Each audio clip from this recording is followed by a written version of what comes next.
Então, esse é o primeiro ponto sobre a arbitragem. Eu prefiro que ganhe roubado, principalmente do Cruzeiro, que já assaltou nós, eu quero que ganhe roubado ao quadrado. Vai jogar contra o Flamengo? Eu quero que ganhe roubado. O problema é que é impossível roubar do Flamengo, né, cara? É mais difícil. Mas eu quero que ganhe roubado, quero que ganhe com um gol de mão. Eu sempre brinco aqui que eu espero que hoje saia um gol que claramente tá impedido. Jogo. Eles querem prejudicar o Corinthians de qualquer jeito. Eles estão fazendo de tudo. Eles estão fazendo um complô contra o Corinthians nessa competição. Eu já falei o porquê pra vocês. Já falei o porquê. Os queridinhos do futebol brasileiro hoje é quem tem mais dinheiro, rapaziada. E a gente sabe disso. Quem tem mais dinheiro tem mais poder de bastidores. A gente sabe como é que funciona. Quem tem mais dinheiro, quem foi mais beneficiado esse ano? Palmeiras, pela arbitragem. Flamengo.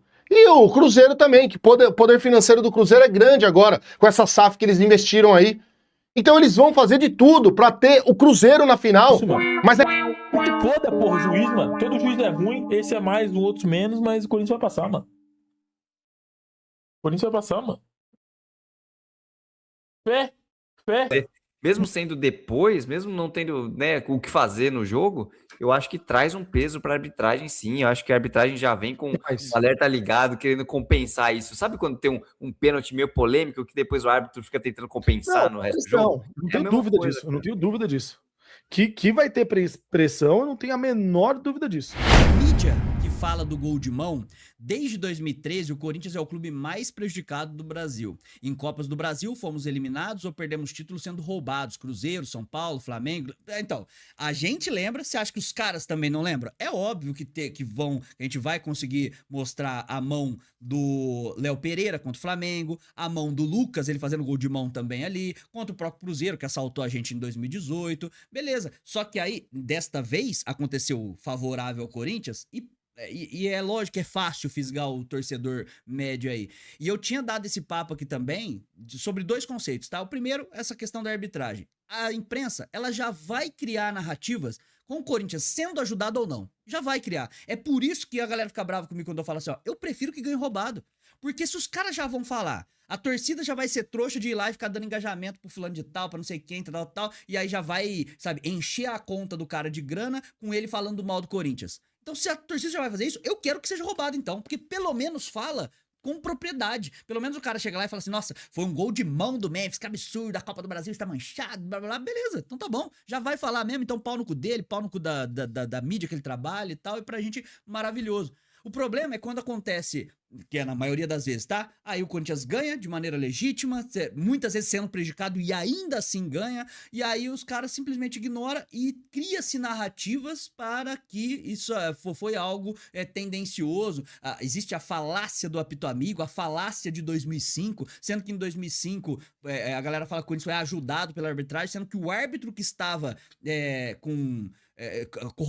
corrompido pelos resultados e tudo mais, ele apitou jogos do Corinthians, o Corinthians perdeu esses jogos. Então é óbvio que deveria anular aqueles jogos, e aí ter que explicar o óbvio pra gente burra, ou picareta, ou mau caráter, é foda, né, mano? Então esse é o primeiro ponto sobre a arbitragem. Eu prefiro que ganhe roubado, principalmente do Cruzeiro. O time que já assaltou nós, eu quero que ganhe roubado ao quadrado. Vai jogar contra o Flamengo? Eu quero que ganhe roubado. O problema é que é impossível roubar do Flamengo, né, cara? É mais difícil, mas eu quero que ganhe roubado, quero que ganhe com um gol de mão. Eu sempre brinco aqui que eu espero que hoje saia um gol que claramente tá impedido. Claramente tá impedido. E aí o juiz faz, como é que chama? Valida o gol, e aí de repente ele coloca a mão assim, ó. Aí todo mundo revoltado, assim, meu Deus, tava impedido. E aí ele coloca assim, quebrou o VAR. Meu Deus, você quebrou o VAR, vocês acreditam? Estarei na Neoquímica Arena, já falei pra vocês, estarei na leste superior da Neoquímica Arena. Eu gosto de assistir mais pro lado ali das torcidas organizadas. Então quem tiver lá, quiser mandar um salve também, a gente vai trocando uma ideia aí. E hoje é guerra, rapaziada. Hoje é guerra. Eu falei pra vocês no pós-jogo do primeiro jogo. Vencemos a primeira batalha. Hoje temos que vencer a segunda batalha para vencer a guerra contra o Cruzeiro.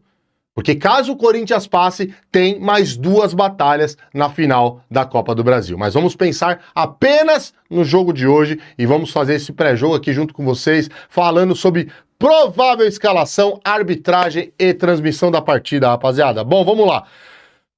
Vamos lá. Sobre a partida, o Corinthians definirá com o Cruzeiro, no fim da tarde deste domingo, quem ficará com a vaga da final da Copa do Brasil.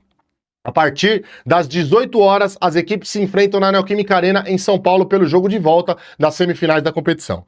Os comandados de Dorival Júnior chegam ao confronto com uma vantagem de 1-0 construída no jogo de ida, em Belo Horizonte. Com isso, Corinthians avança a final com um simples empate. Em caso de derrota por um gol de diferença, a vaga será decidida nos pênaltis. Além da classificação esportiva, a partida também tem grande peso financeiro. Caso elimine o Cruzeiro, o Corinthians garantirá no mínimo 33 milhões de reais, valor destinado ao vice-campeão da Copa do Brasil. O campeão do torneio, por sua vez, recebe 77 milhões de reais. Lembra que eu falei pra você? Financeiramente é uma competição que paga muito bem, rapaziada. Então vamos lá.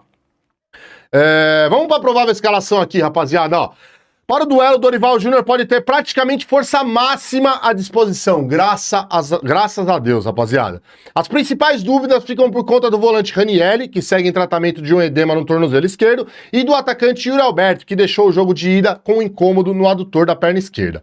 Com isso, uma provável escalação do Corinthians para a partida tem nosso paredão, Hugo Souza, monstro sagrado.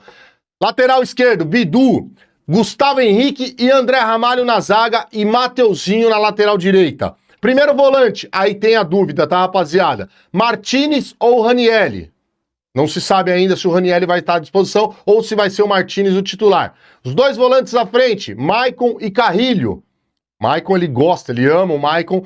A gente não tem o que falar, foi o que eu falei pra vocês, a gente reclama, mas se ele queima a nossa língua igual eu falo pra vocês, a gente tem que dar o braço a torcer e falar, pô, hoje o Dorival acertou na escalação, espero de coração que ele acerte na escalação novamente. E aí na frente dos dois ali, Breno Bidon ou Rodrigo Garro. Eu, na minha opinião, acho sim que o Rodrigo Garro é titular no jogo de hoje, entrou no jogo lá em Minas, lá, jogou um pouco já, pra hoje ser titular nesse time do Coringão. E lá na frente, Memphis Depay, e aí a dúvida, Yuri Alberto ou Vitinho? Ou Vitinho, que tá entrando muito bem nos jogos também, mas eu acho que o Yuri Alberto vai estar disponível, e é o que eu falo pra vocês, rapaziada.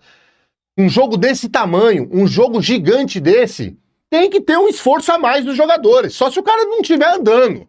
Só se o cara não conseguir andar, aí ele não pode participar desse jogo. Caso contrário, tem que estar dentro de campo, mano. O Corinthians tem que ter força máxima. E se foda, porra, o juiz, mano. Todo juiz é ruim, esse é mais, o outro menos, mas o Corinthians vai passar, mano. O Corinthians vai passar, mano. Fé. Musiquinha de fundo que o editor botou ali me pegou, né, mano? Por isso que pra mim, o corintiano que ficou analisando esse lance, pra mim o cara tá de palhaçada, velho. Quando veio aqui na live, quem tava na live viu como é que eu analisei o lance. Falei, Diogão, pegou na mão, não pegou. Falei, cara, eu trabalho com a imagem do VAR. Pra eu falar se o juiz... Ah, Diogo, você acha que o juiz errou? Não errou. Por quê? Porque as imagens que o árbitro tinha pra analisar não eram conclusivas. Se não é conclusivo, ele acertou. Diogão, mas teve uma imagem depois do jogo. Falei, desculpa, irmão. Mas esse negócio de efeito retardado pra VAR eu nunca vi, cara. Sabe assim? Então é engraçado, só que eu tô com a mesma sensação que você. Cara. Mesmo sendo depois, mesmo não tendo, né, o que fazer no jogo, eu acho que traz um peso pra arbitragem, sim. Eu acho que a arbitragem já vem com o alerta ligado, querendo compensar isso. Sabe quando tem um pênalti meio polêmico que depois o árbitro fica tentando compensar no resto do jogo? Não tenho dúvida disso. Eu não tenho dúvida disso. Que vai ter pressão, eu não tenho a menor dúvida disso. Tá? Disso não tem a menor dúvida, que vai ter pressão, que vai ter encheção de saco por causa dessa palhaçada, vai. Tá? Que vai ter, vai. Disso não tem a menor dúvida, tá? Mas, repito, pra mim a pressão que se dá, a pressão que se coloca, o barulho que se faz com relação a isso no Corinthians, pra mim é ridículo quando você vai ver como foi dos outros.